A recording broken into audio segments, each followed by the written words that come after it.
Spotlight की एक नई कड़ी में बहुत बहुत स्वागत है।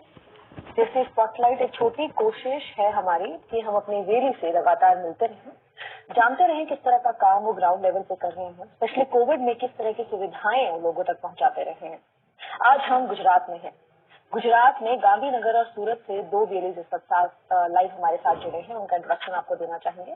सबसे पहले गांधीनगर से मितुल पटेल हमारे साथ लाइव जुड़े हैं। मितुल जी, बहुत बहुत स्वागत है आपका हमारे साथ जुड़ने के लिए। Thank you. दूसरे वेली इस वक्त हमारे साथ सूरत गुजरात से विशाल वघानी जी लाइव है। विशाल सर, आपका भी बहुत बहुत स्वागत है हमारे साथ जुड़ने के लिए। Thank you ma'am. Mitul ji, आपसे शुरुआत करते हैं, आपसे बात करते हैं कि किस तरह की सर्विसेज इस वक्त सबसे पहले हम जानना चाहेंगे कि आपका वेली सफर कैसे शुरू हुआ, कैसे आप वेली बने, कितने समय से काम कर रहे हैं और कैसे आपका अभी तक का सफर कैसा रहा है। Over to you Mitul ji. Actually मेरा नाम मितुल नटवरलाल पटेल है। मैं गांधीनगर जिले के कलोल तालुका से करता हूँ। एक्चुअली मेरा जर्नी तब स्टार्ट हुआ जब ये डिजिटल जो एईपीएस का एफपीएस जो होल्डर रहते हैं ना, राशन कार्ड वाले, जो एयर प्राइस शॉप एसोसिएशन रहता है, वहाँ पे एईपीएस का काम चालू था। तभी मेरी उनसे बात हुई थी हमारे ऑफिस में। तभी मैं एक मामलतदार ऑफिस में मैं जॉब करता था। तब एईपीएस में सिस्टम चालू से मेरी 2014-15 से मेरा एईपीएस शुरू हुआ था। तब से मेरा ये चालू हुआ था। जी, 2014 से आप काम कर रहे हैं, आपको 7-8 साल का एक्सपीरियंस हो गया है सीएससी वेली बनने में, तो बहुत बहुत शुभकामनाएं उसके लिए। विशाल जी, आपसे जानना चाहेंगे आपका वेली सफर कैसे शुरू हुआ, कैसे आप एक वेली बने। मैडम, मैं 2016 में जब हमारे यहाँ पे कैशलेस हुआ पूरे इंडिया में, तब मैंने अपना सीएससी की जर्नी स्टार्ट की और मैंने कैशलेस में काफी सारा काम किया और मुझे लगा कि सीएससी में और भी सारे काम होते हैं और कैसे होते हैं मैंने जाना और फिर मैंने मेरी सीएससी की जर्नी स्टार्ट कर दी। उसके बाद 2016 से लगातार अभी भी काम कर रहा हूँ। जी, डीमोनेटाइजेशन के साथ जब देश की आर्थिक स्थिति में सबसे बड़ा मोड़ कह सकते हैं, उस वक्त आपकी भी जिंदगी में सबसे बड़ा मोड़ आया है, आप वेली बन गया। तो मितुल जी, अब आपसे जानना चाहेंगे इस वक्त आपके केंद्र से कौन कौन सी सुविधाएं लोगों को दी जा रही है। हाँ, मेरे यहाँ से सबसे पहले तो मैडम डिजीपे के माध्यम से जो लोग रहते हैं उनको बैंकों तक जाने के लिए बहुत दूर होता है। यहाँ से हमारे यहाँ से तकरीबन 2 से 5 किलोमीटर दूर है बैंक। तो वो डिजीपे के माध्यम से मैं वहाँ पे मेरे गांव में उनको ये सब कैशलेस की सुविधा में उनको वहाँ पे देता हूँ। पीएमजी दिशा का भी काम हो रहा है। मेरे इंश्योरेंस की भी मैं सबको जानकारी दे के उनका मेडिक्लेम, बीमा है, बचत कैसे करना है, वो सब मैं उनको यहाँ पे प्रोवाइड करता हूँ। फिर ये आयुष्मान भारत के भी जो स्कीम चल रही थी उसके वो भी मैं सर्विस वहाँ पे मैं देता हूँ। और बहुत सारी जैसा इलेक्ट्रिसिटी भी मैं वो सब भी मैं मेरे यहाँ से टोटल सब लोग यहाँ मेरे सेंटर पे आके सब मैं उनको ये प्रोवाइड करता हूँ जी। और ये कोविड वैक्सीन का जो अभी चल रहा है, कोविड वैक्सीन की जो चल रहा है उनकी भी रजिस्ट्रेशन में मेरे यहाँ से करता हूँ जी। तो लोगों को आप कोविड रजिस्ट्रेशन वैक्सीनेशन के लिए भी मदद कर रहे हैं। जो लोग अपने स्मार्टफोन के जरिए अपॉइंटमेंट नहीं बुक कर सकते, आप वहां तक भी लोगों को पहुंचा रहे हैं, तो उसके लिए बहुत बहुत धन्यवाद। विशाल जी, आपसे जानना चाहेंगे इस वक्त कौन कौन सी सर्विसेज आपके केंद्र से दी जा रही है। ऐसे तो हम लोग सीएससी में जो भी सर्विस है उसमें काम करते हैं, लेकिन सबसे ज्यादा में पीएमजी दिशा है, एनपी से पीएमएसवाई जो कार्ड है, एनपीएस की स्कीम है और पीएमजी दिशा है, उस पर ज्यादा फोकस देते हैं। और हमारी जो स्कीम है आईएफपीएफ, उस पर भी हम लोग ज्यादा काम करते हैं। और मैडम, यहाँ से 20 किलोमीटर दूर हम गाँव में जाते हैं और मेरी जो टीम है वो जाके यहाँ पे जो हमारे यहाँ पे स्मॉल डेयरी है उनके पैसे जो यहाँ पे मिल पड़ते हैं उनका पेमेंट 1 से 7 तारीख को आता है। तो मेरी टीम यहाँ से 20 किलोमीटर दूर जाती है और डीजीपे के माध्यम से उनके पैसे हम लोग निकाल देते हैं कि उनको बैंक में जाना ना पड़े। जो हमारे जो मिल्क वाले हैं यहाँ पे उनको बैंक में नहीं जाना पड़े और हमारे माध्यम से उनके पैसे कैसे निकलने चाहिए उनकी हम लोग पूरा प्रोग्राम रखते और ज्यादा फोकस हम पीएम दिशा में करते क्योंकि अभी डिजिटल युग है। तो हम लोग हमें ऐसा मकसद है कि हमें 20,000 लोगों को ट्रेनिंग देनी है, ऐसा हमने सोच रहा है, इसलिए हम उस पर ज्यादा वर्क करते हैं। सवाल छोटा है या बड़ा है? जी, यहाँ पे अपने दर्शकों को बताना चाहेंगे, विशाल जी ने कोविड-19 में काफी काम किया है। जिस तरीके से मितुल जी कोविड रजिस्ट्रेशन करवा रहे हैं, विशाल जी हर रोज 200 लोगों को न सिर्फ भोजन करवाते हैं, ऑक्सीजन, मास्क, जो पीपी यूनिट है, इस तरह की किट्स लोगों तक पहुंचा रहे हैं। तो विशाल जी, इस बारे में थोड़ा हमें बताया कि कोविड-19 में जब से लॉकडाउन हुआ है, जब से पैंडेमिक हुआ है, तब से आपने सीएससी के जरिए कौन कौन सी सुविधाओं के साथ साथ बाकी काम आप कर रहे हैं इस वक्त लोगों के लिए? मैडम, मैं बात करूँ तो जब कोविड की पहली लहर आई, तब लॉकडाउन में यहाँ पे जो सूरत वीर सोसाइटी है उनका प्रेशर है, तो हमने मेरी जो कोर टीम थी और मेरे डिस्ट्रिक्ट मैनेजर तुषार भाई थे, उनके साथ मैंने बात की हम लोग क्या कर सकते हैं। तो तुषार भाई ने और मेरी कोर टीम ने मुझे सुझाव दिया कि हम लोग एक काम करें। तो हमने यहाँ पे एक पूरा किचन पॉइंट बनाया और हर दिन हम लोग 500 लोगों को खाना देने के लिए जाते थे फर्स्ट लेयर में। और हमने एक इंडस्ट्रियल एरिया, यहाँ पे जो सूरत है वो एक इंडस्ट्रियल हब है, तो यहाँ पे ढेर सारे माइग्रेंट वर्कर, तो हमने एक एरिया ज्वाइन कर लिया।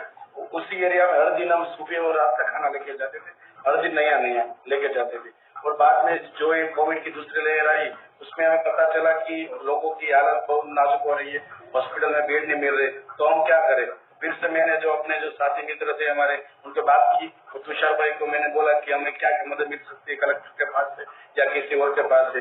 तो तुषार भाई ने बोला कि हम लोग ये करते हैं। तो हमने यहाँ पे आइसोलेशन सेंटर वार्ड शुरू किया।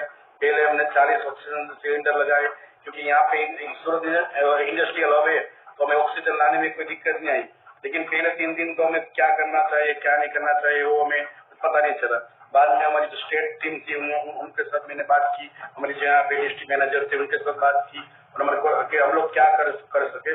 तो किसी ने हमें बेड दिए, किसी ने हमने बैनर दिए, किसी ने बोला कि चलो नाश्ता का मेरा, किसी ने बोला खाना मेरा। तो ऐसे हमने काम किया और हमने 200 बेड का आइसोलेशन वार्ड शुरू किया।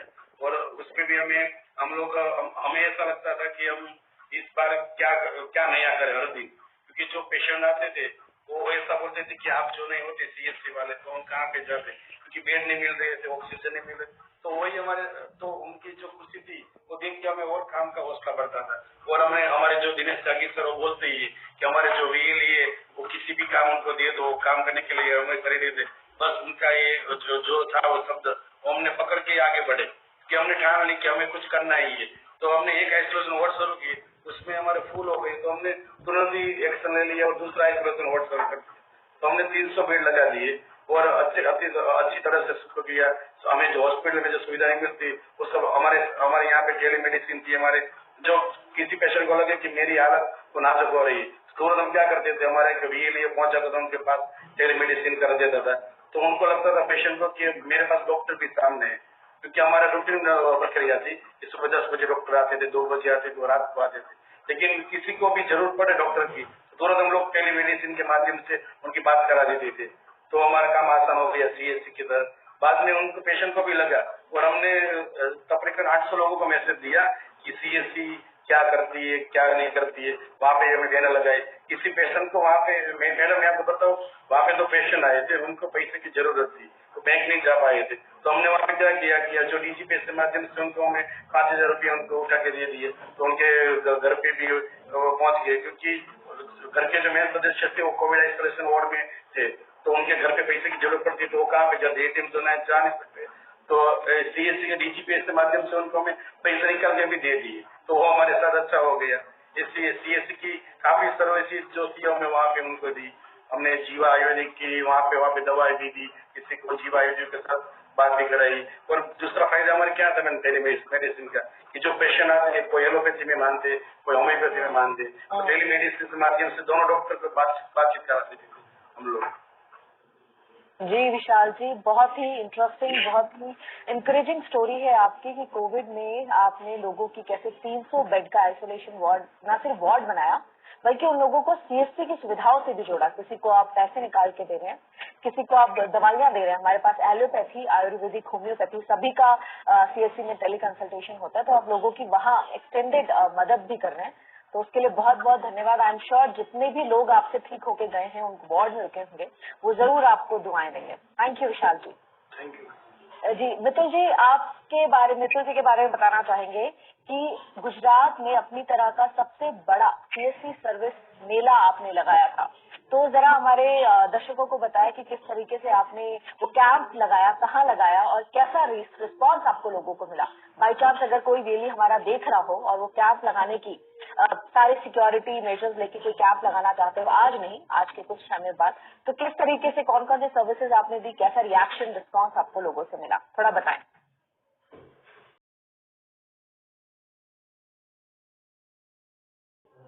एक्चुअली मैं मैम ये सोच रहा था कि सब लोग चल के तो मेरे सेंटर पे आ नहीं सकते, मैं कुछ ऐसा करूँ तो एक मेरा जैसा मैं कैंप लगाऊं तो जिसके जरिए सब लोग यहाँ पे आके हर एक सर्विस के बारे में CSC ने जो दी है वो सर्विसेज के बारे में हर एक उनको नॉलेज हो। इसलिए मैंने मेरे पहले ग्राम पंचायत के जो सरपंच रहते हैं उनसे मैंने बात की, उनसे मैंने परमिशन ले ली। परमिशन लेने के बाद मैंने मेरे यहाँ पे सेंटर के बाहर यहाँ पे मंडप बिंडप बना के सब एक अच्छा उसमें मैंने टोपी कार्ड है, फिर आयुष्मान इलेक्ट्रिक भरते हैं, के ट्रांजेक्शन करते हैं, फिर LIC के प्रीमियम भरते हैं, जितने भी श्रमयोगी मानधन है ये सब सर्विसेज की लगा के सब जानकारी दी और पूरे गांव में पैम्पलेट बंटवा के उनको बता दिया कि कल ये टाइम पे ये जगह पे मेला लगेगा। CSC का टोटली सर्विसेज के बारे में आपको वहाँ पे जानकारी दी जाएगी। यानी दूसरे दिन सब लोग वहाँ पे आके और बहुत सारा अच्छा रिस्पॉन्स भी मिला। काफी मैंने बात करके और ये सब बहुत वहाँ पे मैंने किए और सब लोग को उससे भी हुआ था और लोग भी हुए थे। जी मित्र जी, एक छोटी सी रिक्वेस्ट है, आपका इंटरनेट शायद थोड़ा वीक है, तो अगली बार आप अपना वीडियो ऑफ कर लीजिए ताकि हमें आपकी आवाज साफ सुनाई दे। तो मित्र जी ने जैसा बताया कि उन्होंने CSC की लोग इतनी मात्रा में उनके केंद्र में नहीं आ सकते थे, तो वो लोगों तक पहुंचे, एक कैंप उन्होंने लगाया जहाँ पे सारी सर्विसेज उन्होंने दी और लोगों का रिस्पॉन्स भी उन्हें अच्छा मिला। तो अगर कोई भी इस तरीके का कैंप आगे भविष्य में लगाना चाहता है तो मित्र जी से संपर्क कर सकता है कि किस तरीके से उन्होंने एक सक्सेसफुल कैंप लगाया है।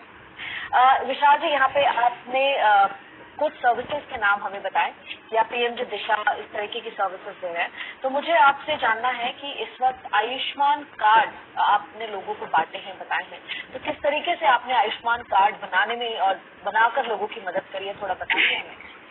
जब मैडम जब हमारा आयुष्मान भारत कैंप आया तो हमने क्या किया कि यहाँ के जो यहाँ पे ट्राइबल एरिया कौन सा है सूरत में, तो हम लोग यहाँ से ट्राइबल एरिया यहाँ पे उमरपाड़ा ब्लॉक लगता है, यहाँ से 80 किलोमीटर दूर, तो हमने वहाँ पे जाके कैंप लगाया और सबको जानकारी दी कि आयुष्मान भारत क्या है, उसमें क्या क्या आपको बेनिफिट है, इसमें हमने यहाँ पे जो हमारे DPO थे उनके पास से पूरी लिस्ट ले ली कि कौन सी हॉस्पिटल में कार्ड चल रहा है, तो क्या क्या सर्विस देते हैं, उसमें किन जो हमारे आते रोग आते हैं उनकी पूरी हमने लिस्ट निकाली। तो गांव में बताया, क्योंकि गांव वाले में पता है कि पहले मानते नहीं, उनको लगता है कि सरकारी स्कीम दूसरी सरकारी स्कीम की तरह होगी, हम कुछ लाभ नहीं मिला।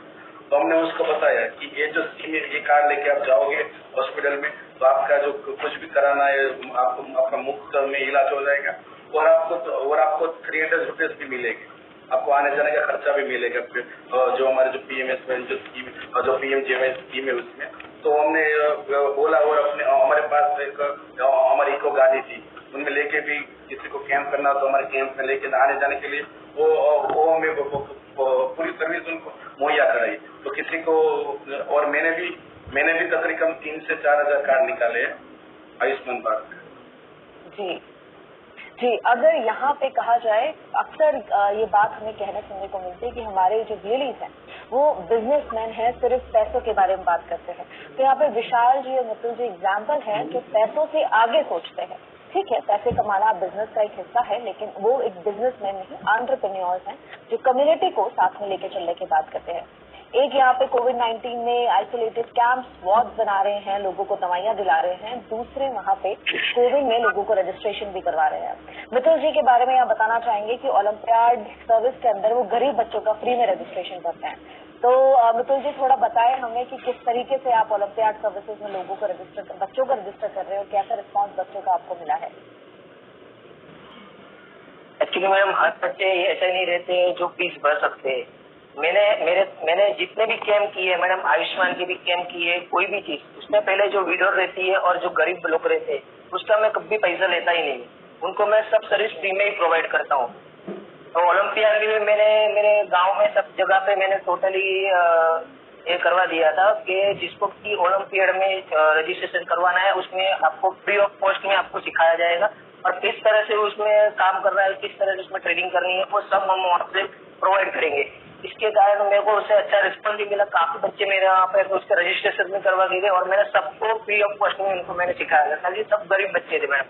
इससे कुछ लिया तो फिर मेरे को ऊपर वाला भी अच्छा नहीं, इसलिए मैंने उनको फ्री में रजिस्ट्रेशन करा दिया। आयुष्मान में मैंने तो इतने सारे मैंने तकरीबन 10 से 11,000 कार्ड निकाले थे। उसमें भी मैडम मैंने किसी भी वीडियो और से मैंने कभी भी पैसा नहीं लिया हुआ है, सबको मैंने फ्री ऑफ कॉस्ट ही दिया हुआ है। जी मितुल जी, यहाँ पे मितुल जी गरीब बच्चों को यहाँ से रजिस्टर कर रहे हैं, उन्हें पढ़ाई का एक मौका दे रहे हैं। शायद पैसों की कमी से वो पढ़ ना पाए तो ओलंपियाड में रजिस्टर करवा के उनकी नेशनल रैंकिंग दी जा सकती है। बच्चे आगे अपनी टेक्स्ट बुक से आगे की पढ़ाई कर सकते हैं। तो उसके लिए बहुत बहुत धन्यवाद मितुल जी। विशाल जी, आपसे 2 सर्विस के बारे में जानना चाहेंगे, PMSYM और NPS। इन सर्विसेज में आप किस तरीके से लोगों की मदद कर रहे हैं, कैसा आपको लोगों से रिस्पॉन्स मिल रहा है, स्पेशली NPS में? मैडम एनपीएस स्कीम हम लोगों को बता दे कि एनपीएस स्कीम क्या है। पहले तो मैडम हम क्या करते हैं, जो भी हमारे पास आते हैं या मैं भी किसी को समझाऊं तो एनपीएस कैलकुलेटर उनको दिखाते हैं कि आपकी उम्र इतनी है, इतना आपको प्रीमियम भरना पड़ेगा। आपके पास अभी पैसे न हो तो कोई बात नहीं, 1 साल में कभी भी आपके पास पैसे आए तो आप एनपीएस में रखो, उनके इंतजाम हम लोग कर देंगे। अब मेरे सेंटर में आके आपका जो पहली किस्त या दूसरी किस्त आप भर सकते हो। आपके पास में मिनिमम जितने पैसे हो भरो।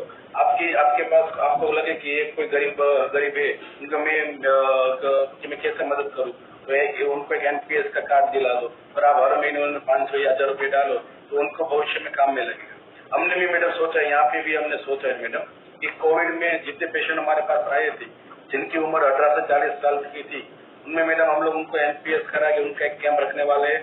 और हमारी जो CSC VLE सोसाइटी है उसने एक कल ही डिसाइड किया है कि सभी को हम लोग PMSYM का कार्ड देंगे। प्रधानमंत्री श्रमिक का कार्ड है, 18 से 40 साल के जो भी आए थे उनके घर के कोई एक सदस्य थे उनको हम देंगे, क्योंकि हमारी पेशेंट आते हैं मैडम 50 के अबव आते थे, तो हमके वहाँ पे हमने ऐसा सोचा उनके घर के किसी के मेंबर को देंगे, क्योंकि हमारे वो सेंटर पे आए तो हम CSC से क्या उनको दे, तो हमने एक टोकन ऑफ लव करके उनको एक PMSYM का कार्ड या एनपीएस दोनों में से एक मैडम हम उनको फ्री में पोस्ट करके देंगे। हमारी जो VLE सोसाइटी है पूरा कैंप डाल के 10 दिन बाद। जी, यहाँ पे ना सिर्फ मुझे कुछ नया सीखने को मिल रहा है बल्कि हमारे बाकी VLE भाई बहन भी सीख सकते हैं कि विशाल जी किस तरीके से लोगों की मदद कर रहे हैं। सूरत एक इंडस्ट्रियल एरिया जैसा उन्होंने बताया जहाँ पे टेक्सटाइल और डायमंड वर्कर्स जैसे जो माइग्रेंट वर्कर्स हैं ज्यादा रहते हैं, वर्कर्स की जरूरत अक्सर पड़ती है। तो ऐसे में वो उन लोगों का ध्यान रख रहे हैं जो बहुत ज्यादा संख्या में हैं, दूसरे राज्यों से अपना घर छोड़ के वहाँ बसे हुए हैं। तो ऐसे लोगों की मदद विशाल जी कर रहे हैं। उसके हमें ना सिर्फ अप्रिशिएट करते हैं एफर्ट्स को, बट मुझे लगता है कि बाकी VLEs से भी सीखना चाहिए। उनके लेवल तो नहीं, लेकिन छोटी छोटी मदद अगर हम आसपास के लोगों की कर सके तो बहुत बढ़िया होगा। मतलब कि आपसे मैं इस वक्त ECI के बारे में जानना चाहूंगी कि कितनी बड़ी टीम के साथ आपने ECI में काम किया और कितने बड़े एरिया में आपने कवर किया, सर्वे किया। Over to you. मैंने मेरे अंडर में 17 लोगों को मैंने रजिस्ट्रेशन किया था ECI में काम करने के लिए। उसमें से तकरीबन 10 से 11 बच्चे जो थे वो प्रॉपरली काम कर रहे थे। कोई फाइनेंशियल प्रॉब्लम के हिसाब से आता था। मैंने कल हमारे जो कलोल सिटी है अर्बन एरिया से मैंने स्टार्ट किया था, उसमें काफी अर्बन सिटी बहुत बड़ी, वहाँ से मैंने स्टार्टिंग किया था और करते करते मैंने एक कंप्लीट किया अर्बन, दूसरा लिया, तीसरा करते करते मैंने काफी 8 से 9 जो अर्बन में बड़े बड़े ब्लॉक थे वो मैंने उसमें सब में कवर किए। जी, तो 17 लोगों के साथ उन्होंने ECI का एक बहुत बड़ा एरिया इकोनॉमिक सर्वे के अंदर कवर किया। तो विशाल जी, यहाँ पे मैं आपसे एक सवाल करना चाहती हूँ। आप इस वक्त ना सिर्फ VLE सोसाइटी के प्रेसिडेंट हैं बल्कि बाकी VLEs को भी गाइड करते हैं कि किस तरीके से सोसाइटी बनानी चाहिए या बाकी सोसाइटी कैसे काम कर रही है। तो अगर किसी और राज्य के या बाकी डिस्ट्रिक्ट के लोग आपको देख रहे हैं और VLE सोसाइटी की इम्पोर्टेंस जानना चाहते हैं या नहीं, अभी तक किसी VLE सोसाइटी का हिस्सा नहीं बने हैं, तो उनको आप कोई संदेश देना चाहेंगे यहाँ पे? मैडम ऐसा है कि जो यहाँ पे हमारे यहाँ पे पहले से ही आपको मालूम है कि यहाँ पे अमूल मॉडल है, तो उनके पास से हम लोग सीखते हैं, क्योंकि हम लोग जब से हमारा बॉर्न हुआ तब से अमूल मॉडल हम देखते हैं। तो हमने भी ये सोसाइटी का मॉडल है, तो हमें लगा कि पहले क्या है।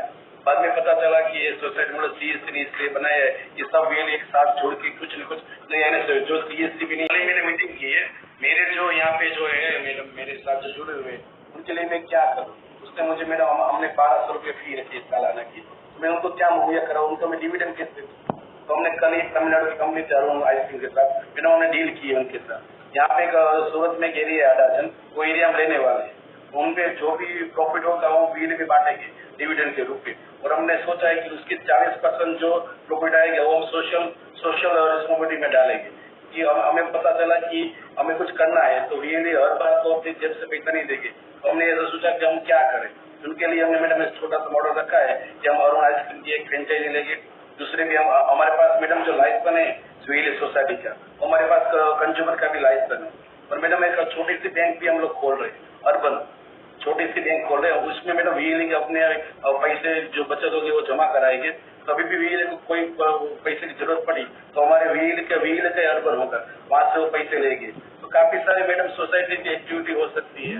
और मैं भी सभी राज्यों को भी ये संदेश देना चाहता हूँ कि आप भी वहाँ पे कोई ऐसी चीज हो आपके पास जो कोई शॉप करो, कंज्यूमर आइटम करो, तो व्हील को क्या फायदा और उनके जो पैसे आए वो हमें सोशल इकोनॉमिक्स में मदद सबको करे, ऐसा ध्यान ले। तो मैडम हमारे दिनेश सागिनी ने जो इस सोसाइटी की मुहिम रखी है, मुझे लगता है कि कारगर आगे भी बढ़ेगी और व्हील भी जुड़ेंगे साथ में।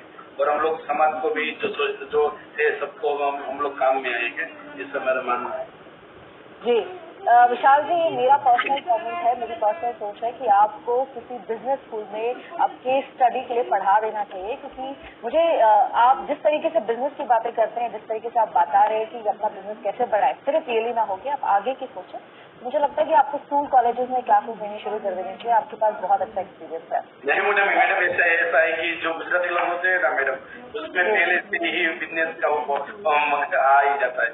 आज मान लो कि एक कहावत मैडम आपने सुनी होगी कि मंगल या चंद्र पे जो पहले जो शॉप खुलेगी वो मैडम या मारवाड़ी की होगी। और हम लोग जहाँ पे भी जाते हम लोग मैडम वहाँ पे आते हैं ना दिल्ली, तो वही देखते हैं पहले कि कौन सी चीज में मैं अपने सूरत में जाके बेचूं, किसी भी जगह पे जाऊँ तो मैडम हमारे दिमाग में वही आ जाता है। तो गुजराती की क्या मैडम पिटाइस में ही पूरा बिजनेस कराए। आप मैडम हमारा वर्ड चेक करोगे तो उसमें भी बिजनेस 40% बिजनेस ही आएगा। जी वही बिल्कुल सही कहा आपने कि गुजराती को बिजनेस कुछ कोई नहीं सिखा सकता, वो बिजनेस पूरी दुनिया को सिखा सकता है। तो यहाँ पे ये सवाल मैं आप दोनों से करना चाहूंगी, आप में से टेली लॉ या ग्रामीण स्टोर में अभी तक कोई सर्विस कर रहे हैं क्या? मितुल जी आप या विशाल जी? मितुल जी आपसे बात करते हैं। टेली लॉ या ग्रामीण स्टोर आपने अभी शुरू किया है? मैम टेली लॉ में भी मैंने काफी लोगों को यहाँ से उनको कोई बीमारियां रहती है या किस चीज की उनको पूछना रहता है, टेली लॉ के माध्यम से मैंने उनसे डॉक्टर से बात करवा के उनके डॉक्टर ने जो प्रिस्क्रिप्शन दिए मितुल जी टेली मेडिसिन में हम डॉक्टर से बात करते हैं, tele law sorry tele law में टेली लॉ में मैंने तकरीबन लोगों को वकील से मैंने उनसे बात कराया था। उनके नीचे घर के कुछ प्रॉब्लम्स थे जो वो डिस्कस नहीं कर सकते हर एक के साथ। उन्होंने मेरे साथ डिस्कशन किया, लेकिन मैंने टेली लॉ के साथ उनको वकील के साथ मैंने उनसे बात करवाई, जिसके कारण उनके काफी प्रॉब्लम जो है वो सॉल्व हो चुके। इस तरह से कुछ आप काम करें। और ग्रामीण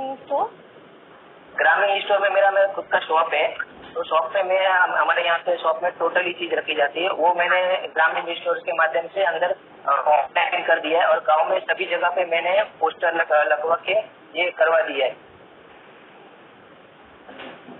जी विशाल जी आपसे बात करते हैं। टेली लॉ या ग्रामीण स्टोर में कोई भी एक सर्विस अगर आप देख रहे हैं उस वक्त अपने फोन करते हैं। तो मैं टेली लॉ की बात करूँ तो यहाँ पे जो ट्राइबल एरिया है वहाँ पे हमें पता है कि वकील की फीस ज्यादा लगती है, तो वहाँ पे जाके हम लोग टेली लॉ का वहाँ पे उनको सर्विस देते।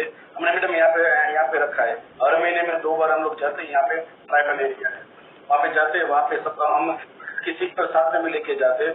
वहाँ पे जो गाँव में जाते हैं हम पूछते हैं कि गाँव का मुखिया कौन है, तो पहले हम लोग उनके साथ क्या करते हैं, बातचीत करते हैं। ये टेली लॉ है, आप वकील के सामने बात कर सकते हो, आपको कुछ भी समस्या है हमें आपका पंचायत कर दो। वहाँ पे हम जाते, वहाँ पे हमारा सेटअप लगाते हैं, उनके साथ हम लोग उनकी बात लॉजिक कराते हैं। और और हमने भी जो यहाँ पे जो गांव है 4-5 गांव है वहाँ पे हमें जो दीवार आती है वहाँ पे पोस्टर भी लगा दिए। और मैडम हमने कोविड के कारण आपको पता होगा कि दिनेश सर ने भी एक बार फोटो रखे थे, हमने कोविड में भी वहाँ पे पोस्टर लगाए थे कि आपको कोविड की सावधानी रखनी है और क्या करना है। वो टाइम में हमने मैडम क्या किया है कि 10 गाँव को मैडम हमने वो ले लिया है, जैसे प्रधानमंत्री बोलते हैं ना किसी सांसद को किसी गाँव लेना है, तो हमने मैडम हमारी सोसाइटी उसने 10 गाँव ले लिए। तो 10 गाँव को हम लोग क्या डिजिटल करेंगे, जैसे हमने मुहिम बना दी है। तो 10 गाँव में जाके हम सभी सर्विस जो आते टेलीमेडिसिन है, टेलीलॉ है, आदि सर्विस तो पहले वो गाँव में देते, क्योंकि वो 10 गाँव को पता चलेगा तो अगले और 10 गाँव हमारे साथ जुड़ेंगे। तो ऐसे ऐसे हम आगे बढ़ते।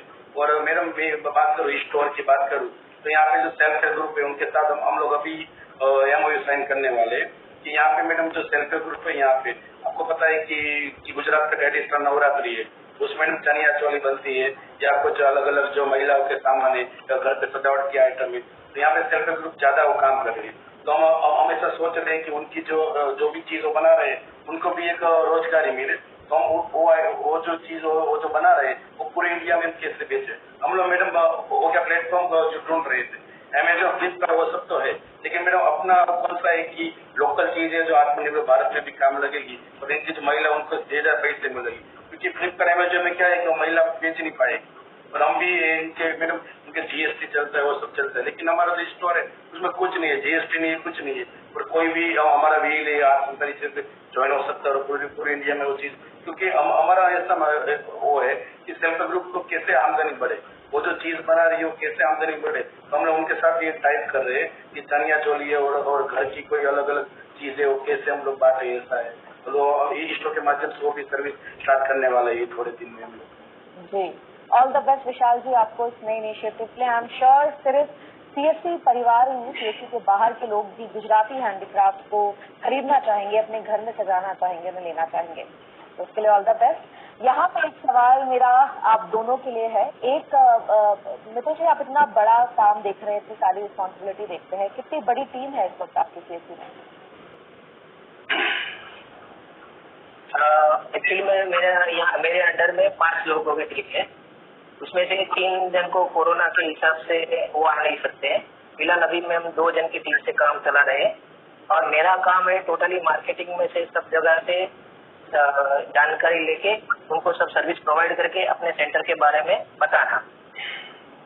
और मेरा तो एक ही मैडम है कि हर लोग हमारे आसपास के जो गांव के लोग हैं वो सब हमारे सेंटर पे तो आ नहीं सकते, तो मैं हर जगह पे तकरीबन 25 से 30 गांव में हर एक गांव में जाके मैं कैंप लगा के वहाँ पे टोटली सर्विस कैंप के जरिए ही मैं पब्लिक तक पहुँचाता था। आयुष्मान में भी मैंने मैडम रात को तकरीबन 2-2-2:30 बजे तक मैंने रजिस्ट्रेशन किए थे, 11-11,500 के तक रजिस्ट्रेशन किए, जिसमें मेरे को जिला कलेक्टर से मैडम अप्रिशिएट भी मिला था, तो 2-2 बजे तक रजिस्ट्रेशन करने के लिए। जी जी।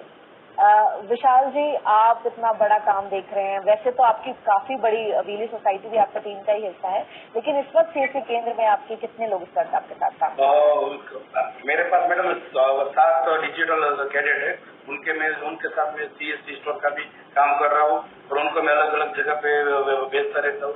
और मेरा ये समस्या है कि मैं 50 डिजिटल कैडेट कब तक पहुँचूँ और सबको मुहैया कराऊँ।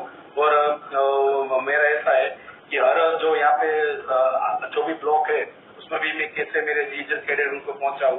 यहाँ पे सूरत में 9 ब्लॉक है, तो 9 ब्लॉक में मुझे 20 जन की जरूरत पड़ेगी और 30 लोग उनके बैक सपोर्ट में रहेंगे। तो मुझे 50 कैडेट डिजिटल कैडेट बनाना है और सभी गाँव में जो हमारा जो CSC की 24 स्कीम आए तो मुझे वहाँ पे देनी है, इसी में सोच रहा हूँ कि वो गाँव में जाके CSC स्टोर का भी काम कर पाएंगे और ऐसे सर्विस भी कर देंगे, तो मेरा तो खर्चा तो ऐसे ही बच जाएगा। तो ऐसे ही मैं काम उनका करता रहूँ, उनकी सैलरी भी निकल जाएगी।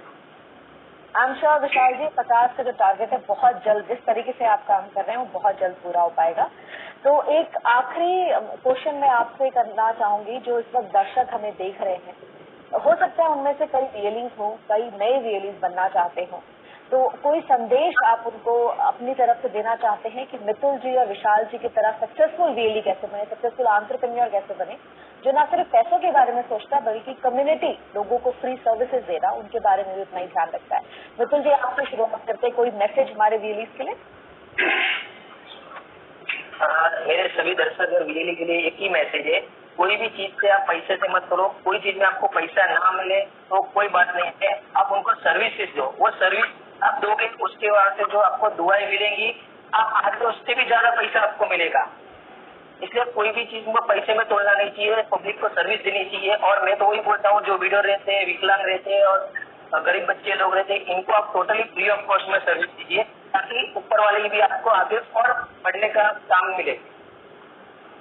जी, बहुत सही आपने कहा कि सिर्फ पैसों के बारे में ना सोचे, पैसों से आगे चल के आप सर्विसेज दें। विशाल जी, आपका कोई संदेश हमारे व्हीलीज के लिए? जैसे तो मिथुन भाई ने सब बोल ही दिया है, मैं जो बोलना चाहता था, मैं उनसे वर्षन में बोलना चाहूँ कि हमारा जो भी कुछ भी काम आए CSC में, कभी भी हमें वो नहीं देखना चाहिए कि हमें कितना कमीशन मिल रहा है, हमें ये देखना चाहिए कि हम लोग वो सर्विस किन लोगों को पहुंचाए, हमारा मिशन वो होना चाहिए। हम लोग क्या करते हैं कि CSC में कोई स्कीम है तो हम क्या बोलते हैं, हम अपने डिस्ट्रिक्ट मैनेजर और उनका कंप्लेन करते हैं कि इसमें तो इतना कमीशन है, वहाँ पे इतना कमीशन है, हम काम कैसे करें।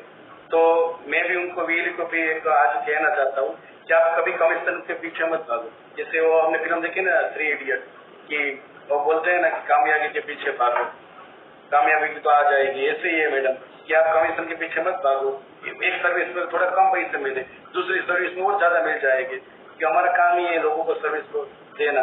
तो ये वही मिशन के साथ हम लोग आगे बढ़े। जी विशाल जी, बहुत सुंदर शब्दों में मितुल जी और विशाल जी ने एक संदेश दिया है कि सिर्फ पैसे की सोच नहीं रखनी चाहिए।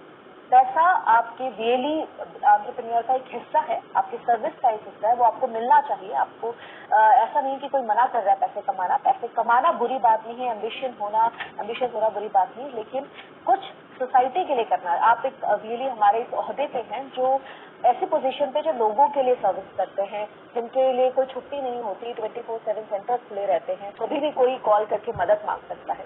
तो ऐसी पोजीशन में आप हैं कि लोगों की मदद करना, पैसे की जो सोच है कमाना एक सेकेंडरी चीज रह जाती है, बाकी कम्युनिटी वेलफेयर आपका प्राइमरी रह जाता है। तो हमने देखा कि किस तरीके से विशाल जी, मितुल जी पैसा तो कमा रहे हैं, नाम भी कमा रहे हैं, लेकिन इसके साथ साथ वो लोगों को एक फ्री में ओलंपियाड रजिस्ट्रेशन करवाते हैं, लोगों की कोविड रजिस्ट्रेशन में हेल्प करते हैं। दूसरों ने कोविड में ही आइसोलेटेड वार्ड बनाए हैं, लोगों को फ्री में दवाइयां दिलवाई है, एलोपैथिक होम्योपैथिक कंसल्टेशन करवाए हैं। और स्पेशली माइग्रेंट वर्कर्स जो शायद आर्थिक तंगी की वजह से, अवेयरनेस की कमी से हॉस्पिटल नहीं जा सकते थे, और कोरोना में क्योंकि वो फ्रंट पे खड़े रहते हैं, रोज जाते हैं काम करने, तो कोरोना होने के चांसेस में सबसे ज्यादा रहते हैं, लेकिन तब भी ऐसे लोगों की मदद विशाल जी ने करके दिखाई है। तो ऐसे ही वेलीज मुझे आज बहुत कुछ सीखने को मिला इन दोनों वेलीज में। आई एम श्योर हमारे दर्शकों को भी सीखने को मिला होगा कि एक सही बिजनेस कैसे चलाते हैं, सारे रूल्स रेगुलेशन फॉलो करने के बाद भी आप पैसे भी कमा सकते हैं और लोगों की दुआएं भी। तो thank you Vishal ji, thank you so much, thank you Mitul ji, thank you so much अपने खूबसूरत थॉट्स के लिए। आप जिस तरीके से काम कर रहे हैं आप करते रहिए। आई एम श्योर हमारी स्टेट डिस्ट्रिक्ट टीम आपको सपोर्ट करती रहेगी, उनका सपोर्ट आपका इस बात हमेशा है। ऑल द बेस्ट, आप बहुत कामयाब रहें, आगे ऐसे ही बढ़े। कोशिश करेंगे आपसे फिर से बात करने के लिए, आपकी सक्सेस स्टोरीज फिर से लोगों को शेयर करना चाहेंगे। हमारे साथ अपना टाइम साझा करने के लिए, बिताने के लिए थैंक यू सो मच। और जो दर्शक हमें देख रहे हैं, आई एम श्योर आपको भी सीखने को कुछ मिला होगा। ऐसे ही कोशिश करते रहिए। हमें चाहिए कि मितुल जी और विशाल जी जैसे वेलीज की संख्या बढ़े, लोग उनसे कुछ सीखें और अपना बिजनेस कैसे सही चलाते हैं, सारे रूल्स रेगुलेशन के साथ, वो कुछ नई सीख हमें मिली है। इसके साथ ही एक जो सीख हमें हमेशा मैं हमेशा अपने दर्शकों को कहती हूँ कि अननेसेसरी बाहर ना निकले, घर पे रहें, स्वस्थ रहें, सुरक्षित रहें। नमस्कार।